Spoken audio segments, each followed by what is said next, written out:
The evening had settled into a thin, brittle silence long before the first accusation was hurled across the table. The dining room, with its soft overhead light casting pale gold on the worn oak, held the family in a fragile, forced semblance of unity.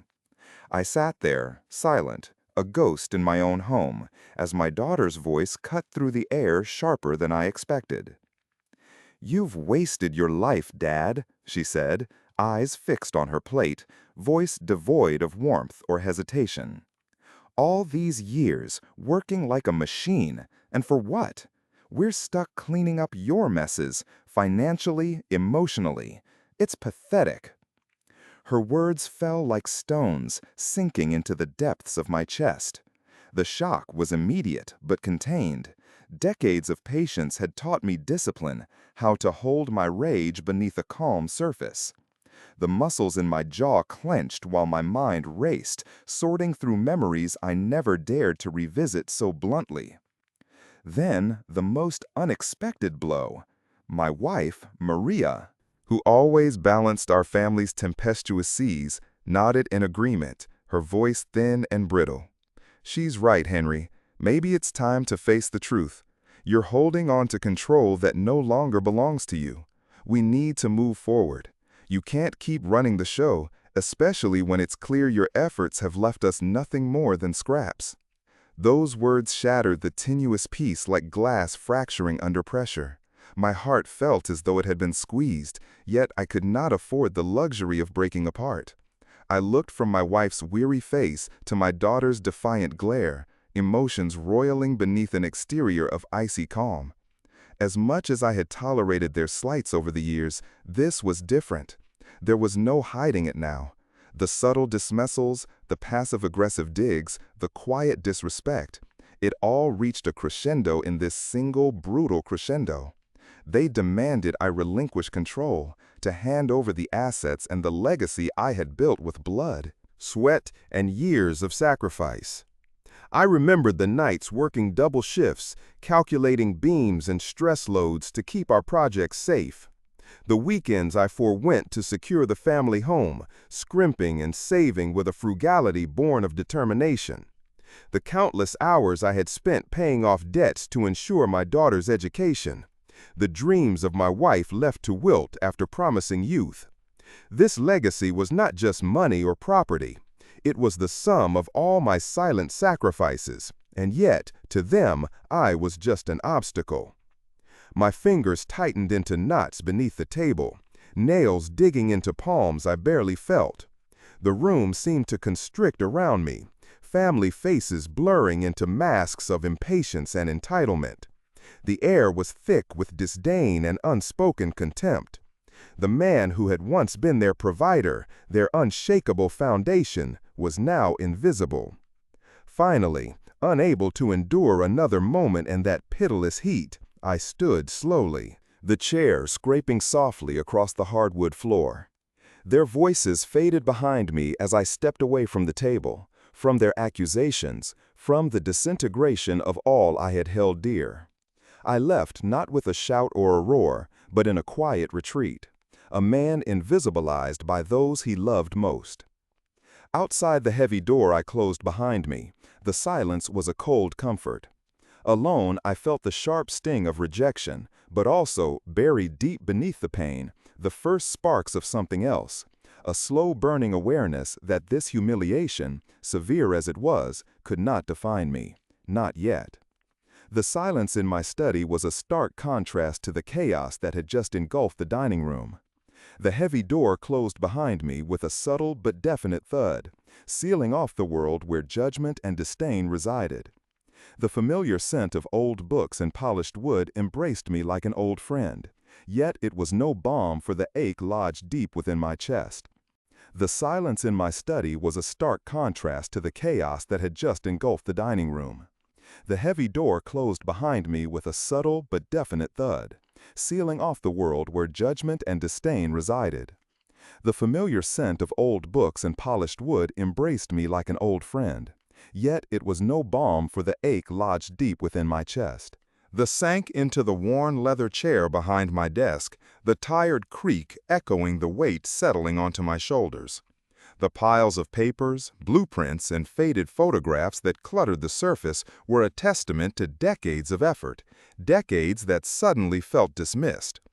I ran a hand over the rough scruff of my chin, eyes closing briefly as memories surged unbidden to the forefront. There were nights, I remember them as if etched into the very fibers of my being, when the only light in the house was the amber glow of my desk lamp. Its soft circle illuminated the technical drawings sprawled before me, angles and load-bearing calculations demanding my full attention. I was countless hours into overtime, ensuring safety, precision, something to hold on to. And all the while, the quiet hope that these efforts would forge a secure future for my family flickered steadily inside me. Every bolt, every beam, every formula was an unspoken promise. Then there was the family home, our sanctuary. The modest but sturdy house we bought piece by painstaking piece with Maria through thrifty months and years. I remember scraping by, sacrificing more than comfort. Missed weekend outings, skipped vacations, late-night repairs done with trembling hands and weary bones. The joy on my daughter's face when she first rode her bike in the front yard, that fleeting moment, it was worth every sacrifice. And what of my wife's dreams? Maria, once a vibrant artist with passionate strokes on canvas, who tucked away her brushes after our first child arrived. The delicate hopes that wilted beneath the weight of motherhood and responsibility. I had promised to carry us all forward, to build a life sturdy enough for these unrealized ambitions. My mind traced back to the tuition bills, each one a silent reckoning of sacrifices made. I had taken on extra projects, sometimes working through weekends, to ensure my daughter's college years were debt-free. I thought of the celebrations, the proud moments, and then the gradual shift in her gaze over the years, accompanying gratitude fading into impatience and entitlement. The power drill on the shelf, the engineering textbooks lined up like soldiers on parade, each artifact a relic of a life dedicated to building, protecting, providing. It offended me not for their physical presence, but for the invisible erosion of respect I now felt. Those years of labor were being diminished by cold words at the dinner table, by dismissive glances and unspoken accusations. I looked out the window, watching the street lamps flicker on one by one. The city's pulse was steady but indifferent. Inside, the torrent of emotions raged quietly. Disappointment, sorrow, but also a simmering ember of resolve unextinguished by betrayal. No, my worth was not contingent upon their approval or their understanding.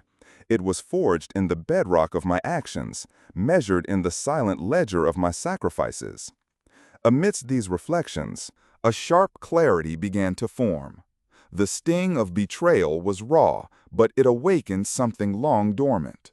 A refusal to be erased. A will to reclaim agency. I was not the broken man they assumed.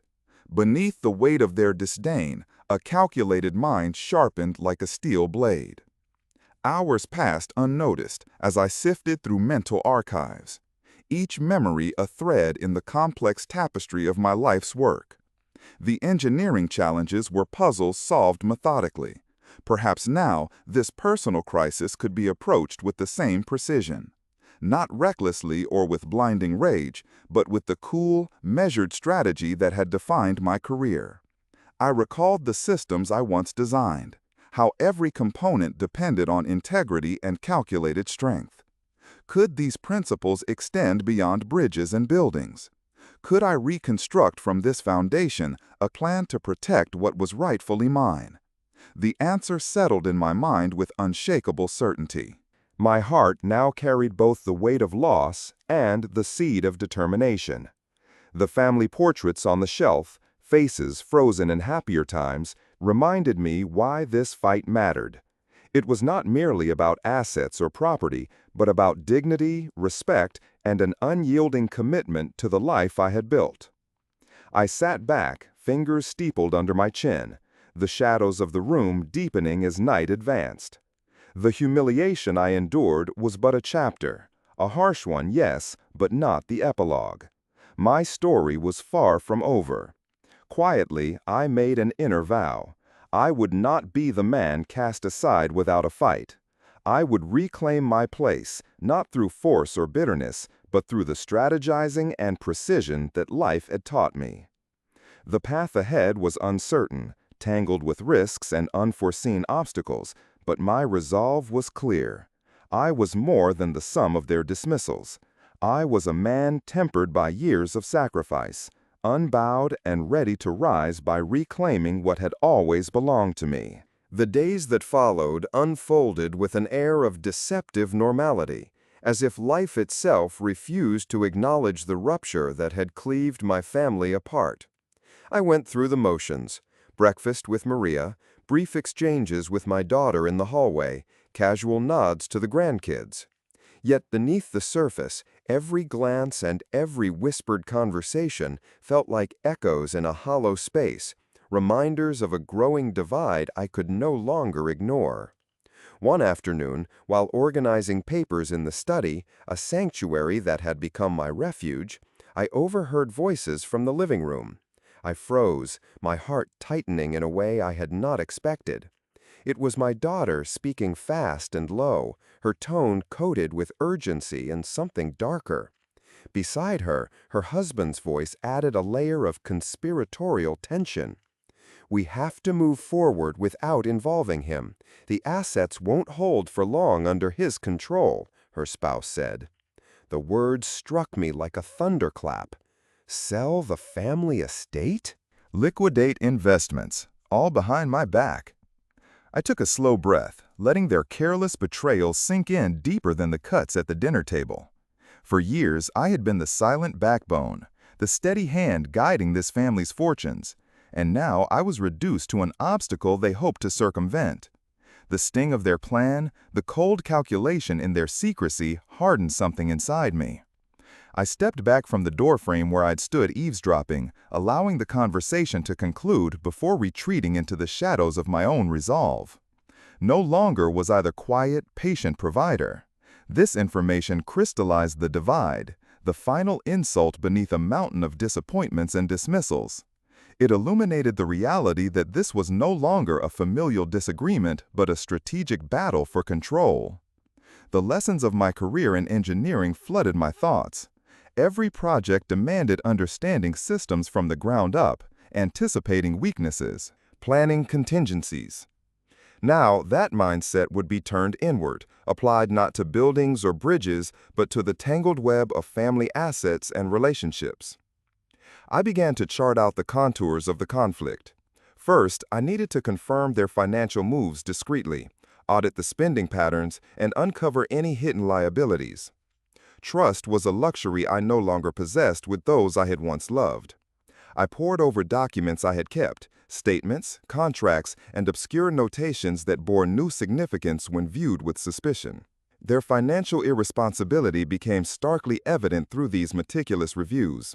Shadow debts hidden beneath layers of convenience, reckless credit lines opened without consultation, attempts to leverage assets precariously. Each discovery felt like a window into a disintegrating loyalty, underscoring their brazen disregard for the security I had fought to build. Yet the realization that brute force or angry confrontation would accomplish nothing settled firmly. Instead, I embraced the calm efficiency that had carried me through countless technical challenges. I was no longer simply reacting, I was planning, methodically, with patience as my ally. Reaching out to an old acquaintance from my engineering days, a lawyer who had once guided me through complex property negotiations, formed the next phase. His legal expertise was an extension of my own strategic vision, providing insight into frameworks and protections that could be leveraged quietly but powerfully. Together, we revisited the structure of estate laws, protective trusts, contractual obligations, tools that I had once thought abstract but could now be wielded to my defense. Days turned into weeks as I mapped out a multi-phase approach. My plan was not to destroy, but to reclaim. to sever the financial lifelines that stemmed from imprudence and greed, to expose fraud and mismanagement in ways so thorough that they couldn't be ignored, and to re-establish control over what was rightly mine without the noise of spectacle. Every step required precision, every move calculated to avoid alerting my daughter and her spouse. I set clear goals: secure assets, halt unauthorized financial activities, build a case robust enough to withstand scrutiny both in court and among our family. Allies were few but carefully chosen, silent sentinels in this quiet war. I found strength in the clarity this work brought, a stark contrast to the chaotic emotions that had once threatened to overwhelm me. Each document reviewed, each phone call made in hushed tones was a brick laid in the foundation of my resolve. The betrayal was no longer a wound that bled unseen. It was the fuel igniting a strategic ascent. At night, I allowed myself brief moments to acknowledge the pain, the memories of better times flickering like photographs in fading light. Those remembrances only sharpened my determination. The dignity that had been trampled must be reclaimed, not with bluster, but with the grace of a carefully executed plan.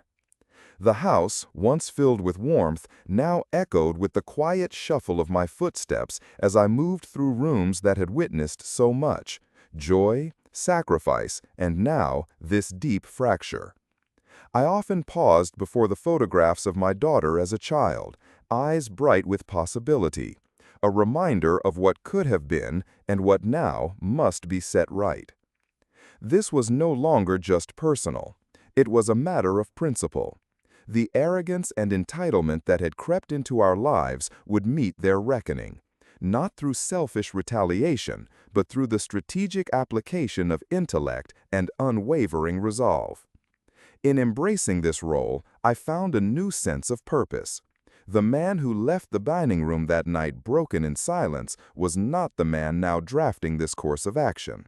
By that point, I had become something else: a strategist, a protector, a provider once more, not of gifts and handouts, but of justice restored on my own terms. Their plans would falter. Their arrogance would be dismantled piece by piece, exposed in the light of reason and law.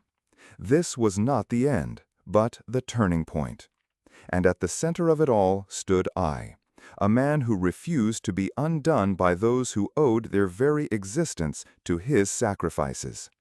The weeks that unfurled after that grim epiphany became a quiet testament to endurance and relentless calculation. Each passing day a new layer laid meticulously upon the foundation of my resolve. The mornings greeted me with their customary stillness, those fragile hours before dawn where the world lay swathed in silence, and I could retreat to the study, a room now transformed into my strategizing haven. Beneath the soft glow of my desk lamp, ledgers, bank statements, contracts, and legal documents sprawled in an ordered chaos before me, their cryptic numbers and clauses finally taking on new and urgent significance. Where once I had found solace in physical labor and blueprints, I now found purpose in deciphering the financial and legal architectures that governed our lives. The transition was uncanny. From the tangible integrity of steel beams and carefully measured stress loads, I found myself immersed in a different realm, one made of ink-stained pages, legalese, and clandestine transactions. Yet this new challenge demanded the same accuracy and deliberate patience that had long been my allies. Just as a single misalignment in a bridge's support could trigger a catastrophic collapse, a misjudgment in these financial dealings could likewise unravel everything I had fought to protect.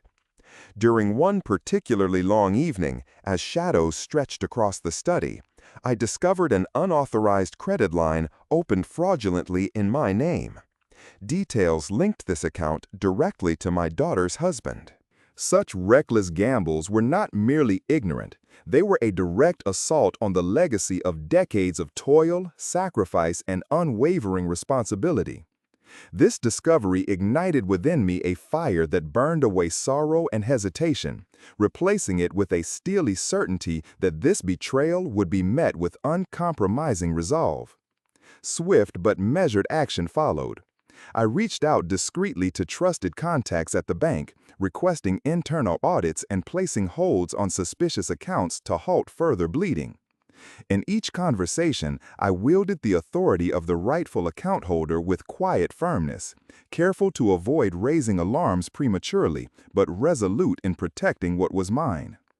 The painstaking intricacy of this new battlefield felt eerily similar to engineering a complex structure. Every move I made had to anticipate counteractions, weak points, and potential failures. My mind mapped out the situation meticulously, calculating timelines and contingencies, all while suppressing impulse in favor of waiting for the perfect moment to act.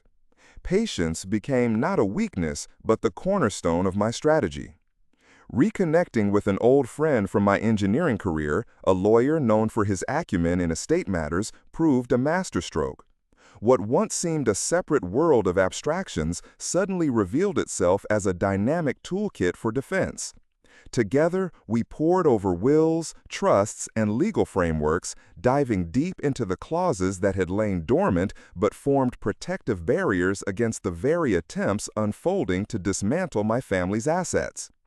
These consultations opened doors of understanding that I had never explored fully before, transforming protective legal mechanisms into active shields in this battle of wits. In my mind, I drew parallels between the principles of engineering that had governed my professional life and the mission now shaping my personal fight. Anticipating points of failure before they occurred, reinforcing structural weaknesses, building in redundancy, these became guiding philosophies not just for beams and foundations, but for safeguarding wealth and legacy. Each document studied and every legal nuance scrutinized became another beam woven into the protective architecture I was designing. One crisp afternoon, I convened a covert gathering of trusted allies, a small cadre of family members and longtime friends whose loyalty and discretion were beyond reproach. In the quiet of my study, away from prying eyes and ears, I laid bare the precarious reality we faced. Their solemn acknowledgments and cautious words of counsel galvanized me further. This was no longer a solitary crusade. I had gathered a ring of silent sentinels prepared to stand firm beside me in this quiet but fierce war. Observing the unraveling grip of my daughter and her spouse was at once painful and vindicating. Their once assured composure dissolved under the mounting pressure of unpaid bills, suppressed credit lines, and mounting calls from creditors. Evident in their furtive glances and suppressed frustrations was a panic I had scarcely seen before. The fortress they thought theirs was crumbling from within, and with every faltering step they grew more desperate, further validating my cautious approach. Avoiding direct confrontation became a calculated choice. I knew that revealing my hand prematurely would only ignite their defenses and unsettle the finesse of the plan's execution. Instead, I continued to collect hard evidence, documenting every misstep, every financial overreach, every act of fraud and irresponsibility. This archive would become my strongest assertion when the time came to reveal the truth. Occasionally, the heavy weight of this betrayal pressed down on me, threatening to crush the quiet strength I had nurtured. Those were the moments I sought refuge in reflection, letting the memories of Maria's own sacrifices, her abandoned dreams painted in faded brushstrokes, lend courage to my endeavor. Each memory was fuel, each faded smile a reminder of what was truly at stake. I wove contingencies into my plan like reinforcements along a fault line, accounting for every conceivable response and countermove. There was no tolerance for oversight or cavalier mistakes. The patience and discipline that had saved my engineering projects from collapse now preserved the very fabric of my family's future. Gradually, the tangible results of my efforts began to materialize. I moved certain high-value assets into protective trusts, secured property deeds against unauthorized transfers, and halted credit card payments that had been exploited recklessly. Slowly, the financial arteries sustaining their belligerent pursuits tightened. The lifelines I once extended now severed, forcing reckoning. Their growing desperation painted itself across behavior observed by our close circle. Whispered frantic conversations, ill-timed calls, and slipping facades betrayed the reality they could no longer deny. Greed blinded them to the gathering storm beneath their feet, even as it tightened inexorably. Solitude became an unexpected source of strength. The once vibrant house morphed into my fortress, its quiet halls witnesses to long hours of planning and unwavering resolve. As the man who had been scorned and cast aside, I now stood as a protector wielding the sharp tools of intellect and perseverance. In fleeting moments of quiet reflection, I envisioned a future redeemed, where dignity was restored, respect mutual, and the legacy crafted from years of effort endured. Not through acrimony or bitterness, but through unwavering commitment to truth and justice. Control over my own narrative became as vital as control of the material assets. The struggle had transcended family discord. It had become a fight against arrogance, entitlement, and betrayal. Every move I made was precise, measured, and conscious of the stakes, an architect not only of infrastructure, but of justice. Months passed, and my patient, precise efforts bore fruit. The man who had once weathered humiliation in silence had transformed into a strategist with clear purpose and calm resolve. I had become the guardian of a legacy shaped by hardship and unwavering sacrifice, dismantling arrogance with steady, surgical precision.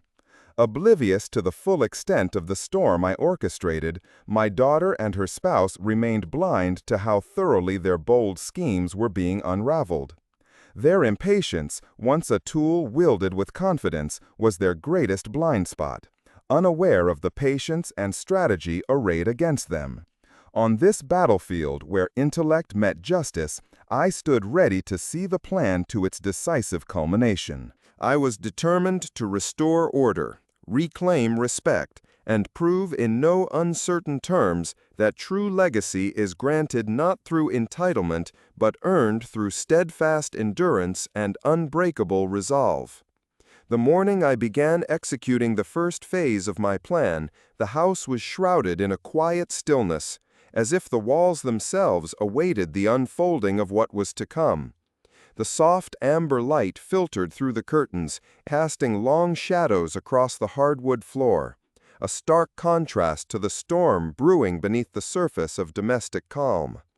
I moved with the deliberate, measured steps of someone who had spent a lifetime building foundations that would endure, knowing that every action I took now had to be precise, calculated, and unyielding. My first move was to halt payments on the credit cards tied to family accounts, those very channels that my daughter and her spouse had exploited carelessly and with reckless abandon. Though in itself it seemed a simple administrative matter, beneath the surface it was the tightening of a noose. As payments ceased, bills began to pile up. Overlooked due dates turned into penalties piling high. Slowly but inevitably, the financial pressure mounted, a silent and methodical siege that demandingly seeped into the fabric of their daily lives. I watched with a restrained satisfaction as signs of unraveling began to manifest. My daughter, who once met my sacrifices with dismissive disdain, now wore a veneer of frazzled composure. In quiet moments, when she believed herself unobserved, the cracks in that mask appeared. Hurried whispers over the phone, tense, clipped conversations behind closed doors. The frantic efforts to reroute funds, to shimmy around the financial barricades I set, became more frantic and uncoordinated with each passing day. Their illusion of control was crumbling under its own weight, and I was there to see it, cold and patient as the architect of their unraveling. But this was only the first of many measured maneuvers. I moved swiftly to secure tangible family assets, transferring deeds and titles into protective trusts. These trusts, controllers of the most valuable and sentimental pieces of our inheritance, were legal bulwarks I had arranged years ago with foresight born of experience and a latent understanding of human frailty. Now, they became shields ensuring that no unauthorized transfers or liquidations could occur without my explicit consent. Like steel beams reinforcing a structure compromised by decay, the trust stood firm, a cerebral safeguard to an inheritance threatened from within. Every step I took was cloaked in the strategic invisibility of discretion. I knew well that any premature disclosure of my plans could provoke a desperate counterattack. I became an unseen force, threading through the familiar cracks of the house like a ghost, transforming my own home into a fortress of silence and strategy. This shifted the flow of money, control, and power away from reckless hands and toward the stable foundation it deserved. This invisible war was waged in quiet corridors, in corners filled with dusty family memorabilia and the fading echoes of happier times. Yet it was here that the true conflict took shape, within the intimacy of home. Their reactions were typical, but nonetheless satisfying in their predictability. I would catch fleeting glimpses of fear buried beneath their bravado, a flicker in an eye, the stiffening of a posture during strained family interactions. Phone conversations grew hurried, voices edged with panic and begrudging desperation. Attempts to confront me were rare, veiled in indirect accusations or subtle manipulations, their once assured confidence replaced by defeated uncertainty. Sleepless nights were betrayed in pacing footsteps and interrupted dinners, the weight of accumulating debt pressing heavily upon their shoulders. When they confronted me directly, an infrequent but inevitable occurrence, I responded with a calm that concealed the storm within. I said only what was necessary, deflecting their anger and accusations with measured and controlled words. There was no need for bitterness or recriminations. My silence and steady demeanor were themselves potent weapons, fanning the flames of their frustration while underscoring the futility of their resistance. Their anger only served to reveal the extent of their desperation, furnishing my quiet resolve with fuel.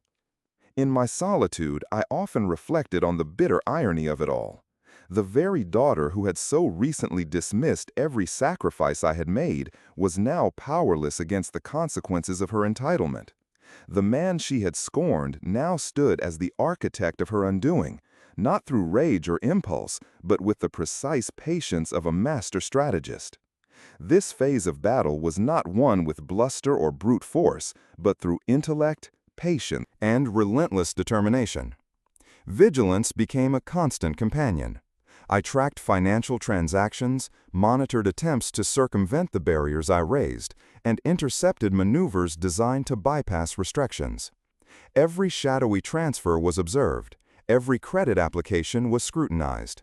Where necessary, I activated legal avenues to close loopholes and fortify protections. Repeatedly, I was one step ahead, blocking the few feeble efforts at salvage they dared attempt. Each of their failures lent weight and momentum to the undertaking. Despite the emotional burden of betrayal within my own home, I sought moments of calm in daily rituals. The morning cup of black coffee brewed gently in the quiet kitchen, the rustle of newspapers under slow fingers. These small acts became anchors, steadying my mind amidst stormy seas. The balance of routine was a refuge, a reminder that control begins with oneself, even while chaos threatened the periphery. Out in the garden, I found solace as well. Among the budding flowers and age-old trees, I witnessed resilience and growth, patience and renewal. The earth did not rush its seasons. The slow and steady nurturing of life offered a balm for my spirit weary from conflict. Maria's memory, so intimately woven into every corner of the house and yard, offered a quiet strength that buoyed my resolve. I could almost hear her whispered encouragement in the rustling leaves, urging me onward. My grandchildren, blissfully unaware of the fracturing world beneath their feet, became beacons of light in the darkest hours. Their laughter, spontaneous and free, reminded me of what was truly at stake beyond monetary figures and legal battles: family, legacy, love. The preservation of that innocence and hope was a driving force behind every calculated step. Though their struggles intensified, my daughter and her husband sank further into desperation. They reached out to distant relatives, grasping for support and alliances, and occasionally hinted at legal action with threats and vague promises. Yet their actions were fragmented, lacking unity or coherence. To an outside observer, their panic was plain to see: the trembling hand of an empire crumbling from within. The reversal was as profound as it was poetic. The man once dismissed and overlooked now had command of the conflict's tempo. The financial shackles and legal barriers I imposed were not acts of cruelty, but judicious measures delivered with the quiet dignity of justice reclaimed. Each step was surgical precision, not spite. Family gatherings became tense and circumspect affairs. Avoiding confrontation, they skirted around me, their eyes haunted by unspoken regrets, their voices reduced to wary tones. I met them with an unyielding calm, a steadfastness born of knowing my ground was firm and rightful. The dignity I reclaimed was unmistakable even without a word spoken. Amid the turbulence, The text, I felt myself change. The humiliation carved from betrayal slowly gave way to quiet power, an inner strength forged through long months of strategic action. With every judicious decision and calm intervention, I rebuilt not only the family legacy, but the very foundation of my self-worth. Though the road ahead remained fraught, I faced it unmoved and undeterred. From the shadowed depths of rejection, I emerged into the light of agency. I was no longer a passive victim, but a vigilant guardian, an architect of justice navigating a path fraught with treachery, yet paved with unwavering integrity. This battle was not won by loud proclamations or fleeting victories, but by the relentless, careful assertion of rightful place. It was my affirmation that power resides in patience, intellect, and resolute perseverance, the qualities that shape true legacy beyond entitlement and spite. I stood ready to see the plan through, determined to reclaim respect, restore order, and inscribe a lasting testament to sacrifice and resolve. The day of the family hearing unfolded under a somber sky, thick clouds hanging low as if the heavens themselves bore witness to all that was at stake. As I prepared that morning, I felt the weight of it settle deep, not as a burden, but as an unshakable resolve, a quiet readiness born of years of sacrifice and months of strategizing. My hands ran over the worn leather of my old briefcase, its familiar weight grounding me as I gathered documents, evidence painstakingly compiled into a narrative no one could dismiss. Arriving at the courthouse, I was met by the subdued hum of whispered conversations and the rustle of papers, a backdrop to the moment's gravity that seemed to pulse beneath the surface. Faces I recognized from family gatherings and whispered circles now stared silently, some with suspicion, others with guarded sympathy. Among them were strangers in suits, their expressions unreadable, and the judge's formidable presence overlooking all with quiet authority.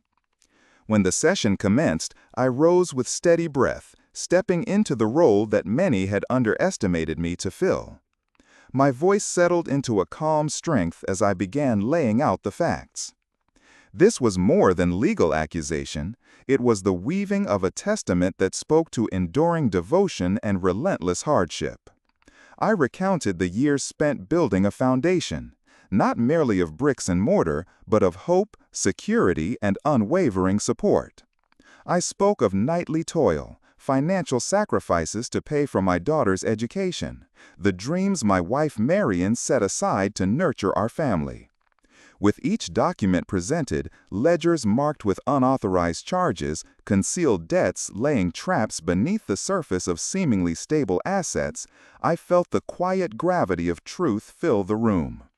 The evidence was a meticulous blueprint, a structure built over time through careful observation and patient pursuit. Against it, even the most insubstantial defenses faltered.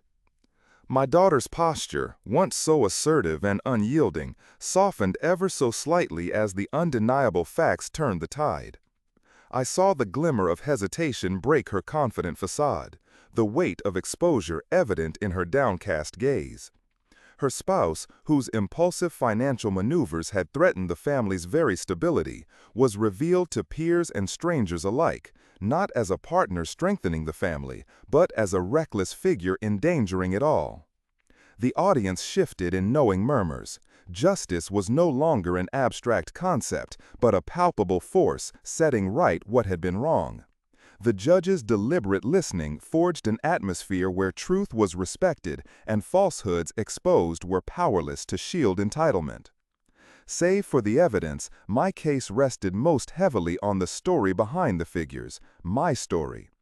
I recounted sacrifices made in silence, the late nights working double shifts, laboring not for personal gain but to buy security, the relentless discipline that had built a home filled with love yet shadowed now by greed.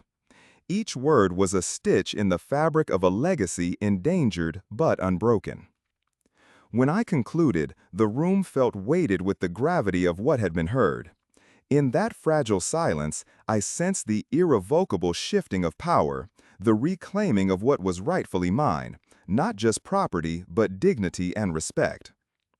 The verdict arrived with solemn formality, stripping my daughter and her spouse of control born from entitlement and restoring stewardship to those who had sacrificed for it. Assets were reassigned under legal protections constructed with foresight long before the betrayal. Though the courtroom was not filled with applause or triumphal cries, a profound peace settled within me. This victory was measured, earned through the labor of strategy, patience, and unyielding resolve. It was the quiet satisfaction of justice fulfilled, not spectacle. Later, as I left the courthouse, the weight on my shoulders lifted. The heavy silence that followed was no longer oppressive but filled with possibility. A reckoning had occurred, and foundations were set for renewal. Home felt different on that evening. The air was still, but charged with the undercurrent of change. Conversations around the dinner table were cautiously tempered, the unspoken truths hanging like shadows. Yet there was a subtle easing in the atmosphere, a tentative nod to the restoration of balance.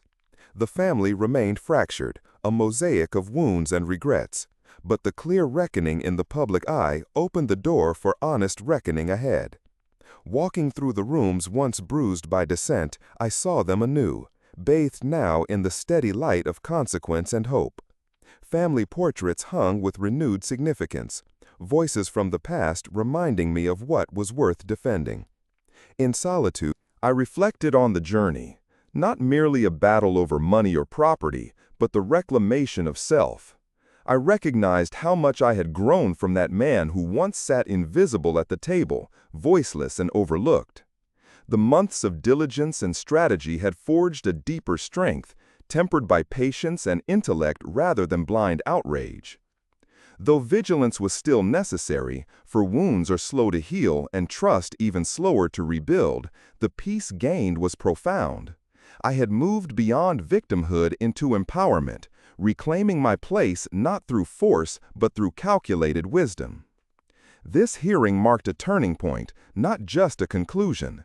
It legitimized years of sacrifice, redefined respect within the family, and planted seeds for future resilience. The arrogance that once threatened to dismantle everything had been dismantled itself, carefully, surgically, with an unerring sense of justice. Now, the legacy stood not as a fragile inheritance, but as a living testament to endurance and unshakable resolve.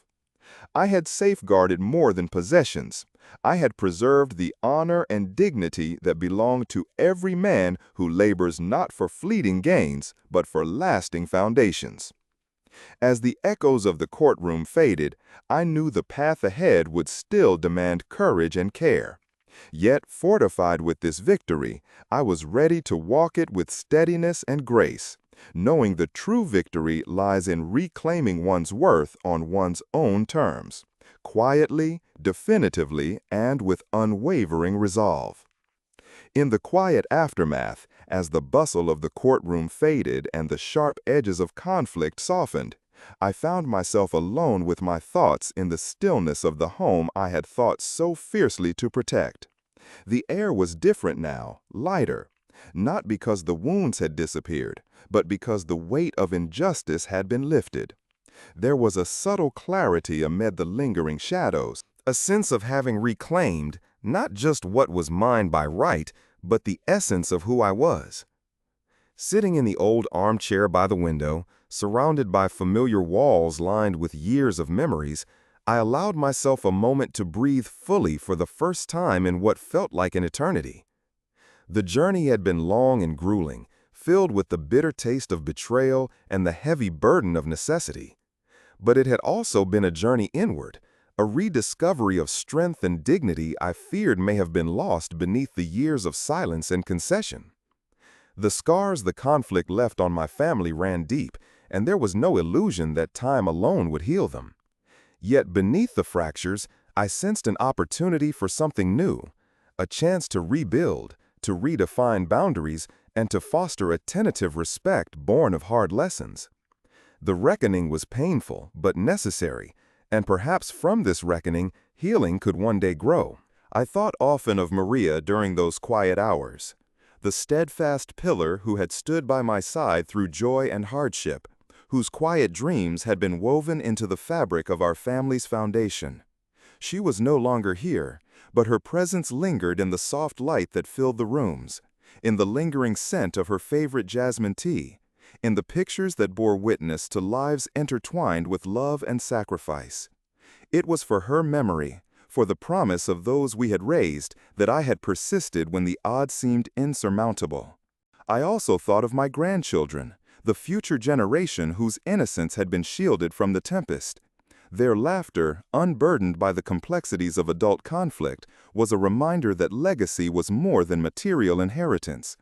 It was the imprint left on the landscape of the heart, the values passed down quietly but decisively through example and resilience. It was in these moments that I found true peace, a renewal beyond the ephemeral measures of wealth or status. In reclaiming my place within this fractured family, I realized that victory was not born from domination or bitter triumph, but from measured resolve and a steadfast commitment to principles. The power that once seemed elusive was now anchored firmly in the conviction that respect, dignity, and self-worth must be defended not with anger or vengeance, but with strength tempered by wisdom. I understood then that this was not the end, but the beginning of a new chapter, not only for me, but for the family whose bonds had been tested and strained. The path forward would require patience and courage, a willingness to confront pain and disappointment with honesty and grace. It would demand the same strategic spirit that had guided me through the darkest days, balanced with the forgiving heart that Maria had taught me to cultivate. The house that once echoed with tension and distrust now held a quiet promise. Its walls bore witness not only to conflict, but to endurance, a testament to the unyielding spirit that refuses to be broken. This was the legacy I would nurture going forward, not merely bricks and titles, but the reclaimed dignity and renewed hope of a man who had refused to be invisible. In this new reality, I embraced the solitude and the strength it brought. I was no longer the man defined by the dismissals or disrespect of others, but by the unshakable resolve to honor his own worth and stand tall in the wake of adversity. The victories I had claimed were not trophies, but foundations for a life lived on my own terms, quietly, with purpose and unwavering resolve.